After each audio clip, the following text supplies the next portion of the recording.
So I was gonna make an individual video for both of these films, but because they both came out around the same time, I thought I would just kill two birds with one stone. And they are both gay, and I did watch them back to back as well. So I thought I'll just put them both in one video, and I don't as well have too much to say about either of these films. I did just want to drop some of my thoughts on both, let you guys know whether or not I think these films are worth your time, and just let you know what I thought. I do want to talk about more queer films on this channel, which I've mentioned previously, and these two films will probably be amongst the most talked about from both 2025, 2026, depending on where you live.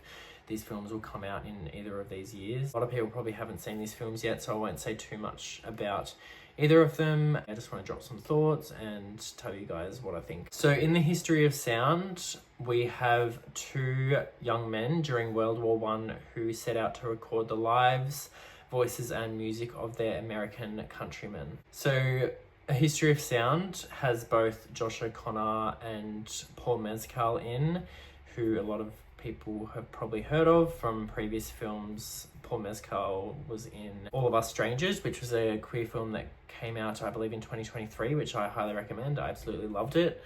And Josh O'Connor, who was in God's Own Country, as well as Challenges with Zendaya a couple years ago. And I think that the romance films that they did, God's Own Country and All of Us Strangers, they both did such a fantastic job. So it was good to see them team up for this film. And I think that God's Own Country being like a British Brokeback Mountain, I think I think that was kind of similar in this film, I found. And it is a beautiful period love story, A History of Sound, and it sort of gave me an amalgamation of My Policeman, Brokeback Mountain, and even God's Own Country too, I thought. So if you've seen any of those films and liked any of them, you probably will enjoy A History of Sound. The performances were great. The setting throughout this film was great. The music was really good. The chemistry between the two leads I really liked.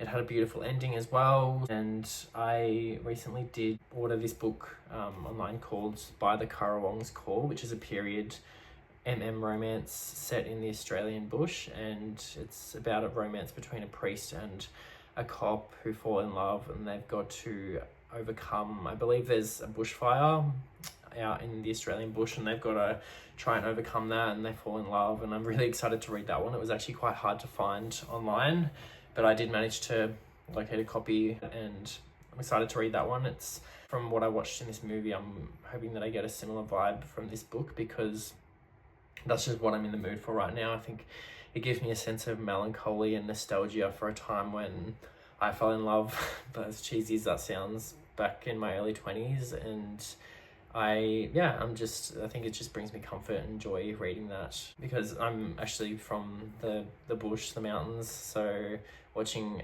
films that are romance films that are set in that kind of scenery, I really enjoy that. Paul Mescal's character throughout the film, Lionel, he has to go back to his family farm in Kentucky to help his parents out, and I could feel his sense of loneliness when he goes back, and he's longing for David, who Josh O'Connor plays, and his mum gets very lonely back on their farm due to a family tragedy. And throughout this film, we're following their relationship as they have their ups and downs. I suppose to a lot of people, these plots are a bit been there, done that. I will never personally get sick of queer romance films. I do really love them and have a soft spot for them. And amongst, horror, queer romance is one of my favorite genres.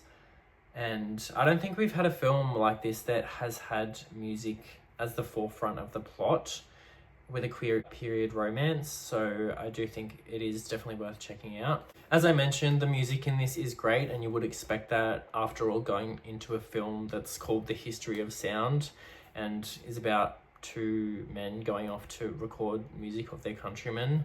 So music was great. I wasn't disappointed with that. I'm not surprised the leads had amazing chemistry given their track record of films. They do great in everything I've seen them in. And I won't say too much about the film, but like I said as well, it has a really beautiful ending. And with all honesty, I won't be surprised if this film does bore some people. It won't be for everyone. period films and dramas at the end of the day don't always excite everyone. So if you love these two leads, I do love Josh O'Connor, but I do have a soft spot for Paul Mescal. He's just, I could honestly watch him read the newspaper for 2 hours straight and I'll probably be entertained. This one's worth checking out, definitely. Like I said, won't be for everyone. If you like music, if you like these actors, if you like the vibe of a period piece set in the bush again, yeah, go check it out, and I would love to hear your thoughts on the History of Sound. Now I'm gonna talk briefly about Pillion. This is very different to the History of Sound in its depictions of relationships and sex. It's gritty and raw, if I had to describe it in 2 words. So we have Alexander Skarsgård, who a lot of people will be familiar with, and he plays Ray as a biker who starts this BDSM relationship with a man named Colin, who's never really had much luck with relationships before, and we see throughout the film that their relationship, Ray is very dominating and Colin just goes along with it because he seems very drawn to Ray, and from what appears to be a bunch of failed dates, he sees this allure in Ray and is willing to be his submissive. I've seen a lot of buzz and rave ratings with this one, and I do think it has earned its place, and the performances in this were extremely captivating, especially from the 2 leads, and Colin's mum, played by Leslie Sharp, does an amazing job as well. After this film ended, I was thinking to myself, this probably won't stick with me for a while. However, the next day while I was at gym, I was listening to very manly macho music, the kind of music that you would expect bikers to listen to, and I was just like, damn, that was really hot. And joining a group of bikers to just ride around on bikes and go to pubs and eat steaks and, drink beer and go camping, it sounds fun. I don't know if that's what it would be like or if I would fit in, to be honest, but it was a mood, and I love films that give me that sort of feeling afterwards for a few days where I kind of want to be the character in the film. And I think an example of that would be The Substance. When I watched The Substance 2024 when it came out, again, went to gym the next couple of days, and I literally had The Substance song, that song that was in the trailer, and I was listening to that at gym and feeling really pumped up, and I just was feeling like Sue in the gym. And I absolutely love films where I want to be the characters. It just makes me love the film even more. I think what I didn't expect from this film was Ray's need to be so incorrigible throughout. There's a scene where for Colin's birthday, Ray's willing to give Colin a day off from being his submissive and let them have a normal relationship where they can go on dates and, do cute fun things together.